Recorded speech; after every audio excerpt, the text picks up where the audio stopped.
my 28 years with Ninyo Moore, I visited thousands of construction sites, and later in my career I was able to follow along geologists to map landslides and environmental scientists for phase 1 site assessments. So in 2018 I got my license, as I said, and I flew a 3D model of our building and presented that model and map to our then principal engineer, Carol Price, and from that time on we've grown to 5 pilots and drones company-wide with thousands of hours in the air.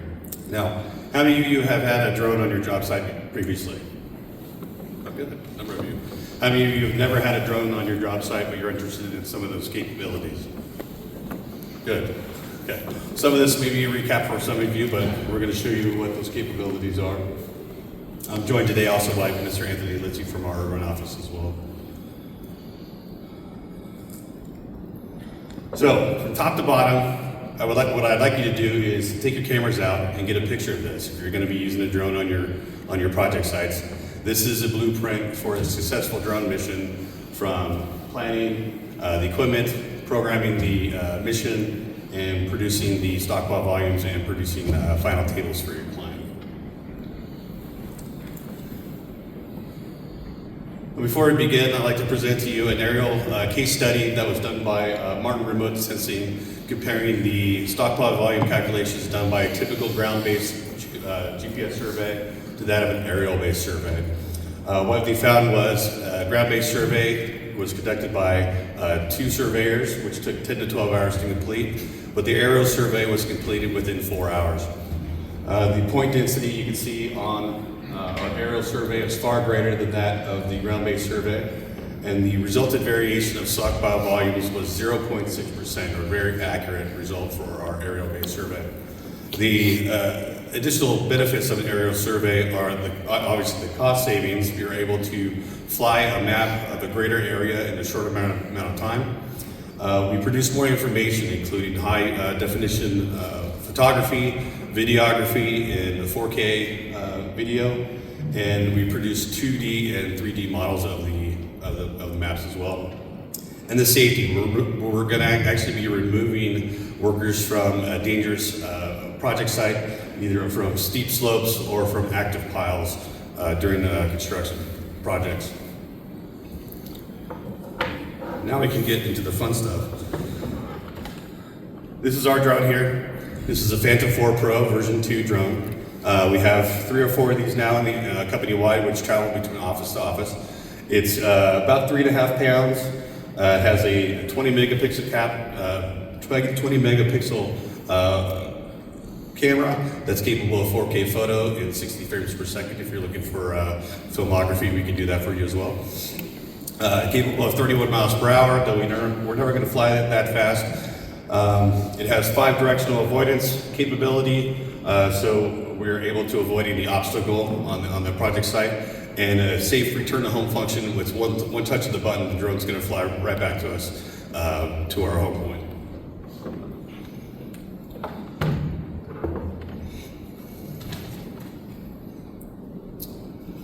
Before we begin mapping any project site, it's of the utmost importance to get permission to fly a site, depending on the agency you're flying or the airspace you're flying within. This is a picture of the temporary use permit we got from our client in the LA area. Now, there isn't one site that I've flown where either a curious onlooker or an adjacent property owner comes out and asks, hey, what are you doing? What's going on with that drone? So it's always good to show them the permission that you have to fly the project. So here we are with our permit, and our client was actually very happy to join us on site to see the drone fly as well. The software necessary for photogrammetry is what we use. It's called Drone Deploy. It's a program that we use to program the flight. It flies the drone autonomously. It captures the photos and organizes the imagery, and then produces the reports that we're going to produce for our client. There's a little bit of post-processing for our final figures that you'll see today that's done by our geographical information specialist out of our Phoenix office. Now I want you to remember some of these images here of the photographs. And photogrammetry is the technology and science of getting reliable data for a 3D object using different angles and high definition photographs. So the more photographs we have at different angles, the better rendering our 3D models will be. Now, this slide is going to show you the importance of being a licensed drone pilot. The map you see here on the left is called a facilities map. This is the first map a drone pilot's going to look at when you give them a project site location. It's a map of the airspace surrounding your project site. Now, airspace is what we're going to call an upside down cake. For Class B, busiest air traffic centers like Denver International. Class C is for congested, and Class D airspace is what we're seeing in our facility map here. It's Class D airspace for Torrance and Class D airspace for Long Beach. Our site happens to fall just outside in unclassified airspace, so I actually didn't need to get permission from air traffic control to fly this site. I'm capable of flying the drone per FAA regulations to 400 feet. Anything above that, we need to get clearance from air traffic control and the FAA. So our site is a Class G, and we were able to fly that site very easily.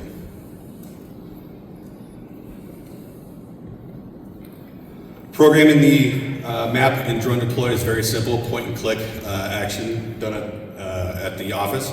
I like to do this after a project site reconnaissance so that I know the lay of the land, the elevation of the highest obstacle that we're going to need to avoid while we're flying the map.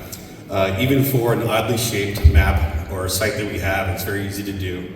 Now you'll see here in the upper left-hand corner, the program is going to change the minutes, amount of images, and batteries it's going to take to fly the site depending on the area.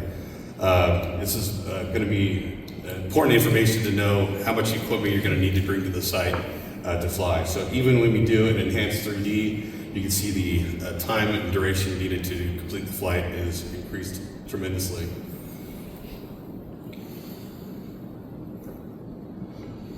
Ground control points are what are known as a known location on the surface of the Earth with a known geographic location.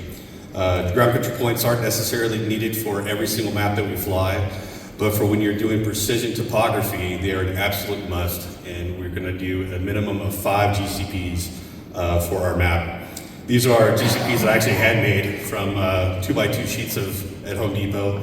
They have them come in thousands of dollars kind of technology GCPs. These are homemade. And here we have the MLID Reach RS Plus GNSS receivers. We use a base receiver and a rover receiver to provide real-time kinematic corrections for elevation coordinates for our ground control points. The placement of ground control points is very important to make sure our map is geo-referenced correctly. We're going to place GCPs within the corner boundaries of our area of interest, including one centrally located GCP as well. They're placed at the upper elevations and lower elevations and anywhere in between that we can find. And placing the GCPs and tagging them with the GNSS equipment takes the longest amount of time when flying a drone, but we're sacrificing just a little bit of time for a greater accuracy of our models. Now that we have the hardware, the flight is programmed, our GCPs are tagged, and let's say we're in controlled airspace. The UAS pilot is going to use what's called the LANC system, or the Low Altitude Avoidance and Notification capability. Here you'll see me in the field with my drone equipment ready to go. And with a few clicks on the iPad, I'm going to notify the FAA as to where I am, the duration of my flight, and the elevation at which I'm going to be flying. The FAA is going to notify me of any temporary flight restrictions or notice to airmen, any kind of information that I'm going to need for the area that I'm flying. And they're actually going to notify the nearest air traffic control center. And that nearest air traffic control center is the one that's going to grant me permission to fly my mission. So I've received phone calls from them asking a few questions, and then with a simple push of the button, they give me a green light and my iPad lights up and I'm clear to fly. With permission granted, the fun part begins on site, and the drone will lift to its programmed elevation, and it's going to fly that map completely autonomously. The drone pilot must keep the drone within visual line of sight per FAA regulations, and that's to avoid any manned aircraft or any wildlife, actually, that enters our area of interest. Our pilot, Brett McClellan in Arizona, his drone was actually attacked by an American Eagle while flying a BLM land, so it's always good to be able to switch that to manual and get it out of the way. So when the drone runs out of battery, does anybody know what happens to the drone when it runs out of battery? Comes back Yeah, on. I've got to be there to catch it, right? No, and it flies home automatically. The drone knows how far away it is from you, and it flies home automatically. The pilot changes the battery, and it takes off again and continues the flight exactly where it left off in the sky. Now that our map is flown, for a map this size, about a 20-acre site, we flew this with 2 batteries. That morning, we take the data home, and when I fly today, this information that I'm about to present can be on your desk and ready for preparation the following morning.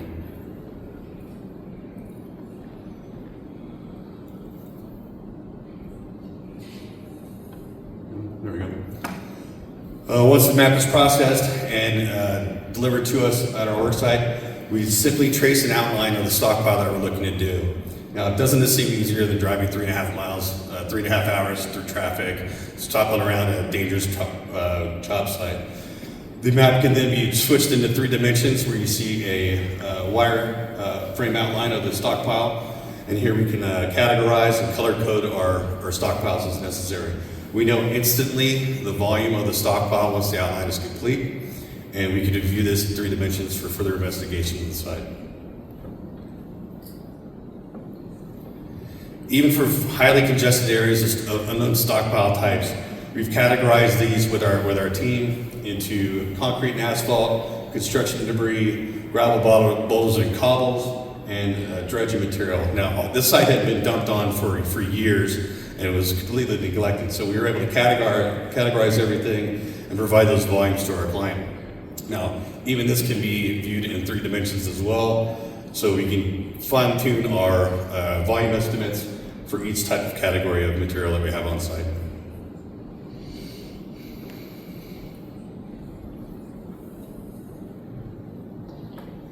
Another great tool that we have when we're using the drone is what's called the tiny planning. For this method, the drone is flown to a particular area of the site where it hovers and takes a series of 36 images, and those are stitched together into one panoramic photo. The panoramic can be viewed to view the entire site, or it can be zoomed in for greater detail on, in particular, stockpiles you're looking to investigate. Now, anybody on your project team can do this. It's a simple link that can be emailed to anybody on the project team doing the investigation. This is my favorite slide. This is our geospatially located photography, and what you're going to see is the upper elevation of photographs that were taken of the autonomous flight, and the lower elevation is of the oblique photography that I did and it flew manually. So what's great about this is individual photos can be selected from this map and be zoomed in upon for further investigation, and you can see the photograph and the 3D elevation map really coincide, so you can see just how accurate these maps are. Individual piles can be investigated from anybody on the project team. Now, it was unfortunate that on this day when I was flying, during the pre-flight observation of the drone, I found a crack in one of the batteries. So I would have had more photos, but the safest thing to do is when you find an error in your equipment is to remove that from service. So with 357 images, we got pretty much a perfect map to present to our client. The elevations on this map, you'll find that the red elevations are the highest elevations, and blue colors note the lowest elevations. But the 3D manipulation of this tool is fantastic to use. So again, the 3D manipulation, these hundreds of piles of sites have been deposited over years that we didn't know nobody knew where they came from. So what's great is we can share this link with your entire project team, and anybody can take a tour of this site, even if you're halfway across the country. We can take distance measurements in 2 dimensions, so we can provide site profile measurements to our client. And this is just a fantastic tool. So you can see our profile there on the left, and then we can trace that line and know any elevation on our project site.